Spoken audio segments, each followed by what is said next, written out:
जय श्री राम। मेरा नाम निर्मल मिश्रा है और मैं 18 साल 6 महीने का हूँ। मैं पटना बिहार का रहने वाला हूँ। 3 मार्च 2025 को मैं पुणे हटिया एक्सप्रेस से पुणे से हटिया ट्रैवल कर रहा था। मैं अपर बर्थ पे सोया था। वहां एक अंकल आकर बैठे। मेरी जब नींद खुली तो मैंने देखा वो अंकल मेरे बगल में लेटे हैं एंड वो मुझे किस कर रहे हैं एंड उनका हाथ मेरे प्राइवेट पार्ट्स पे है। मैंने उन्हें पूछा, अंकल आप मुझे किस क्यों कर रहे हैं? उन्होंने बहुत प्यार से स्माइल किया और रिप्लाइड की अच्छा लगा तो कर दिया। I was in complete shock. मुझे समझ नहीं आया इस पर रिएक्ट कैसे करते हैं। मैंने चिल्लाना स्टार्ट किया तो उनकी वाइफ उनको डिफेंड करने आ गई कि छोड़ दो, गलती हो गई, जान दो। एंड बाकी वाले सब लोग भी बोलने लगे, अगल बगल वाले, कि जान दो, छोड़ दो। मैंने खुद के लिए स्टैंड लिया। मैंने कैमरा निकाला और सारी चीजें बताना स्टार्ट कर दी। ये चीजें उसी समय खत्म हो जाती अगर उनकी वाइफ उनको डिफेंड करने के बजाय उनको डांटती, समझाती। मेरे से भी हीट ऑफ द मोमेंट में हाथ चल गया, मैंने उसे मार दिया। मैंने आरपीएफ को कॉल किया। आरपीएफ ने चीजों को सीरियसली नहीं लिया। उन्होंने बोला कि एक लड़के को केस कैसे कर सकता है। मैंने अपने मामा के बेटे को कॉल किया और बोला कि भैया कंप्लेंट रजिस्टर करो। उसने कंप्लेंट रजिस्टर किया। कंप्लेंट में साफ साफ लिखा था कि एक मेरे भाई को जबरदस्ती किस किया गया। 2 घंटे बाद बहुत सारे कॉल्स करने के बाद आरपीएफ आई और आरपीएफ आते ही सबसे पहले उसने मेरा फोन स्नैच किया। उसने बोला आप रिकॉर्ड नहीं कर सकते हो। मैंने बोला सर मैं आपके आने से पहले से रिकॉर्ड कर रहा हूं, आपको रिकॉर्ड नहीं कर रहा हूं मैं। उन्होंने बाकी आगे मेरी वीडियोस भी डिलीट करवा दी। उन्होंने बोला सारे वीडियो डिलीट करने को। मैंने बोला नहीं सर, जिसमें आप फीचर हो वो मैं डिलीट कर सकता हूं, बाकी बाकी मैं नहीं कर सकता। आप मेरे से जबरदस्ती डिलीट नहीं करवा सकते।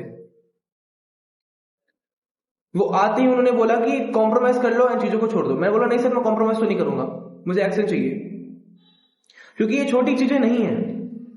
अगर वो बंदा एक भरे ट्रेन में अपने से डबल साइज के बंदे के साथ ये सब करने की हिम्मत रख सकता है तो न जाने उसने कितने छोटे बच्चियों के साथ क्या क्या किया होगा। वो तो बोल भी नहीं पाएंगे। और अगर मैं बोल रहा हूं तो मुझे बोला जा रहा है कॉम्प्रोमाइज करने को। मैं तो नहीं करूंगा कॉम्प्रोमाइज। मैंने बोला मुझे एक्शन चाहिए, तो वो चिढ़ गए। उन्होंने बोला कि तुझे एक्शन चाहिए, आ तो दिलाता हूं। वो मुझे और वो पति पत्नी को नीचे ले गए, आरपीएफ स्टेशन ले गए, वहां बिठाए। एंड वहां बिठा के भी वो बंदे से मजाक कर रहे हैं कि अपनी वाइफ समझ के कर दिया गया, बाल बड़े थे इसलिए कर दिया गया, लड़की समझ के कर दिया, दाढ़ी नहीं है इसकी इसलिए कर दिया गया। क्या अगर यही चीज किसी लड़की के साथ होता तो ये सारी बातें करते उससे? क्या यही चीज किसी लड़की के साथ होता तो वहां हंस रहे होते वो? उन्होंने बोला कॉम्प्रोमाइज लेटर लिखो और जाने दो। मैंने बोला नहीं सर, मुझे एक्शन चाहिए। आप कुछ तो एक्शन लो। सारे लोग बोल रहे हैं, सारे लोगों ने देखा है, वो बंदा एक्सेप्ट भी कर रहा है उसने किया है, आप कुछ तो एक्शन तो लो। उसने बोला तुझे एक्शन चाहिए, चलो जीआरपी के पास। फिर मुझे और उन दोनों को जीआरपी के पास ले जाया गया। जीआरपी के पास भी आरपीएफ ने मुझे दड़ाया थोड़ा कि अभी तुम्हारी एज कम है, एफआईआर हो जाएगा एंड तुम्हारे ऊपर भी। जीआरपी के पास जाती है, जीआरपी ने बोला कि दोनों को जेल में डाल दो, इसने मुझे मारा है। हाँ मैंने मारा है, हाँ मैंने मारा है, मुझे जो सही लगा मैंने किया। उस समय वो सब चीजें हीट ऑफ द मोमेंट में हो गई, but now I have zero regrets कि मैंने उसे मारा। आई थिंक मुझे उसे और ज्यादा मारना चाहिए था, क्योंकि अगर मैंने उसे नहीं मारा होता तो मुझे बाद में जाके रिग्रेट होता कि मैंने उसे मारा भी नहीं और उसने मेरे साथ ये सब किया। क्योंकि गवर्नमेंट तो वैसे भी कुछ नहीं करने वाली है, लड़कों के लिए गवर्नमेंट कहां कुछ करती है। फिर आरपीएफ ने मुझे बहुत डराया, मैनिपुलेट किया एंड वो मुझे बार बार बोल रहे थे कि लिख दो, कॉम्प्रोमाइज लेटर लिख दो। मैंने बोला अगर आपको एक्शन नहीं लेना है तो मत लीजिए, मैं खुद से कर लूंगा। उन्होंने बोला नहीं, अब कंप्लेन हो चुका है तो तुम्हें कॉम्प्रोमाइज लेटर लिखना पड़ेगा, तभी छोड़ूंगा मैं। मुझे कॉम्प्रोमाइज लेटर लिखना पड़ा जिसमें मैंने लिखा कि मैं किसी के फोर्स में नहीं आके लिख रहा हूं एंड मुझे आरपीएफ ने मेरी सहायता की है और मेरा पहले मन था एफआईआर करने का, बट मैं अब कॉम्प्रोमाइज कर रहा हूं। मैं नहीं करूंगा कॉम्प्रोमाइज, मैंने साफ बोल रखा था, बट फिर भी मुझे लिखना पड़ा। Even boys are not safe on the trains. How can we expect females to be safe?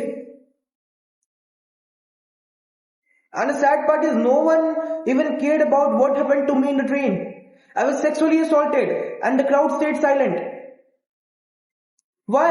Because I'm a boy? If I were a girl, people would have protested, spoken up, demanding justice. But for me, nothing. This is the society where we live in, where the man's pain is ignored, where the man's mental health is ignored. My parents are not supporting me, my relatives are not supporting me. Society and the police dismiss men's sexual assault cases, treating them as a joke. Does the government really care about men? Does the government really care about men? Does the government really care about people? It's not men versus women. It's men and women versus injustice. And for the crowds, these are the same people who hold cattle marches for a rape case, but stay silent when a boy is sexually assaulted. जब मैंने ये video Instagram पे डाला तो लोग मुझे troll करना start कर दिए. कोई बोल रहा है तुम्हारे बाल बड़े हैं, कोई बोल रहा है कि क्लीन सेव है इसलिए हो गया. रियली? जब मैंने ये वीडियो इंस्टाग्राम पे डाला मुझे डेथ थ्रेट्स आने लगे कि तूने किसी गरीब को मारा है. Really? But I'm really grateful for the people, for everyone who stepped forward, supported me and helped me amplify my voice. And for the trolls, I really don't care. I really don't care. I really fucking don't care. Fuck off. Fuck off. Fuck off. I don't consider myself a victim. I'm a warrior. And I'll fight for my justice. I'll make sure hints up behind the bar. Jai Shri Ram.